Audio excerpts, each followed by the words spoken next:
Hello everyone, কয়দিন ধরে খুব বৃষ্টি হচ্ছে, চারদিকেই বৃষ্টি হচ্ছে। কারণ ফোনে শুনছি তুফানগঞ্জ, মাথাভাঙ্গা সব দিকে। তো আজকে বিকেলে বৃষ্টি নেই, তো ঘরেই ছিলাম। ভাবলাম যে একটু বেরোই, একটু বন্যা দেখে আসি, মানে কতটা জল উঠেছে সেটা দেখার জন্য। তো আমরা তিনজনে মিলে চলে এসেছি নদীর ধারের দিকে। এত জল বেড়েছে, এত আশা করিনি, এতটা ভাবিনি আর কি, এত জল বেড়েছে। এই পাশটা চর ছিল, কিছুদিন আগেই দেখে গেছি। তো এদিকটা দেখো, মনে হচ্ছে বড় একটা নদী।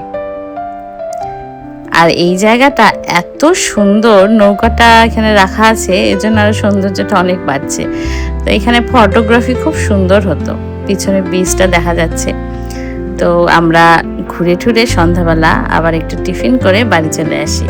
আজকের জন্য এইটুকুই, টাটা, বাই বাই, টেক কেয়ার।